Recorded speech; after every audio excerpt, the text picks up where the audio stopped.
Hi guys, we're here at EGX 2019 in sunny London. I am Rachel Howie, joined by Samurai Daddy Jules Gill. How are we doing, guys? We've just played Nioh 2.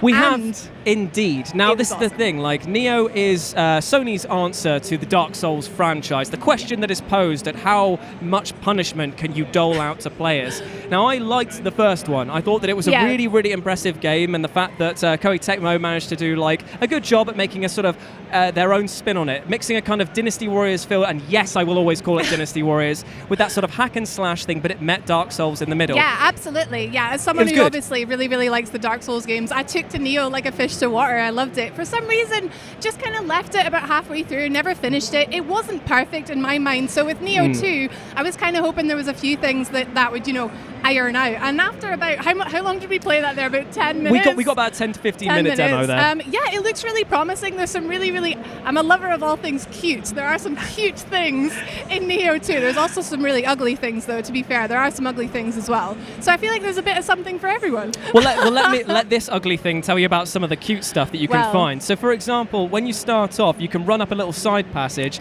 and then just on the floor, it looked like a strange cat with bug eyes. And I was like, well, maybe that's just like an enemy that you attack. But no, it allows you to pet it. You can and pet once you pet it, it rolls around and follows you like a little dough ball. No idea what it does in terms of the actual combat whatsoever, but I'm glad it's there. I'm so glad it's there. There were other sort of cute things, little mysteries to solve as well.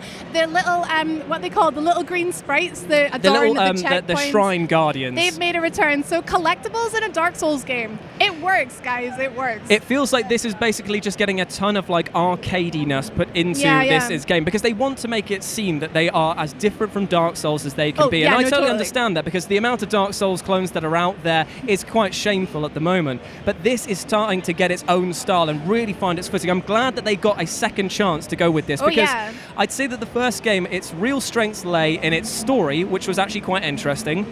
But it kind of was let down by the fact that its item management was so overwhelming that basically it meant that you were just kind of like constantly having to look through menus to understand what all of these extra little side bits were, and it was very confusing after a while. That does seem like it's been streamlined quite a bit now. It looks much the same, which I was kind of like interested to see. So like armor and gear sets, accessories, weapons, all does look the same, like sort of in that sort of color-coded menu kind of style. It just looked a little bit easier to get your heads around. There's a lot of sort of different move combinations. We were just playing a demo. I imagine when you play the full release, it'll have a nice tutorial, nice tutorial boss for you to get to know. But there was like a lot of information thrown at you all at once. It was like, press triangle, now press R2, now press R2 and triangle. It's quite complicated, I must say, but you just need to sit down and have some time with it, I think. I'm looking forward to playing more. I feel like the switching stances is the thing that's going to add its depth, because a lot of games like The Surge and sort of, what's the other one called, Kingdoms of the Fallen or something like that? Lords of the Fallen? That was a lot more simple. I feel like Nioh really adds an extra element. It's actually almost closer to Sekiro. So if you've played Sekiro, you'll know, obviously, I know you have, Samurai Daddy. I have indeed. In fact, I'd say that it actually kind of bridges to a game which not many people are playing nowadays, which is Ninja Gaiden. Yes. It's got a sense of that, because there's a lot of combos that you can throw into it. It was constantly chucking up new ways to dispatch enemies, and I tell you what, I love it that when you can kick enemies over, the reticle will go red and you can just stab them right in the head. Oh man, critical attacks are always really, really, really satisfying in these kind of games, and we must say they've kept it up in Nioh 2, for sure. The graphics as well, we have to just quickly go on about them. Like, they are really pristine. Well, we were playing on a PlayStation 4 Pro. That is very true. That is true, so obviously it all looks best on the Pro. But in terms of the lighting effects, in terms of the sort of fire effects that were going on,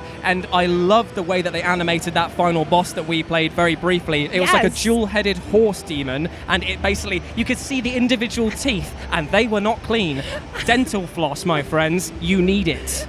But yeah, so that's been Nioh 2. Any sort of final things to wrap up with? Actually, this was a game I was kind of so on. Like I said, I liked it, but it didn't really captivate me. But now I'm really, really excited to play more of Nioh 2 when that finally comes out next year. Absolutely, it looks awesome. You can pet the cat.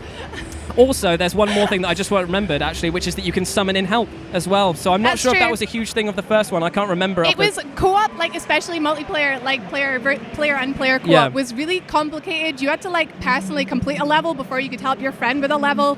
So hopefully that is fixed. We haven't seen that yet, though. I couldn't find an example of where you'd found a fallen player and got to fight their demon. Because that was a big feature of the first one as well. I imagine they'd keep that. So I'm hoping that was in there, but they didn't actually show it off on the demo. So who knows if that's being sort of wound down or they're introducing a new mechanic. But there we go. That has been Nioh 2. Let us know what you think about it down below. Are you excited about this? Are you going to be slashing in style when this comes out in the near future? Or have you had enough Dark Souls and Sekiro and are looking for something a bit different? Because this might be the refreshing thing that you need. It's got a little bit of spice, if you know what I'm saying. A little bit of spice. For sure. If you want to follow me, you can do so at RetroJ with a 0 over on Twitter. And you can follow Rach at Don't Rach Quit. We are going to be here all of EGX 2019 up until Sunday, so we're going to be doing loads more first impressions, loads more hands-on stuff. We're going to even be playing some board games, so you can check that out. But until then, we'll speak to you soon.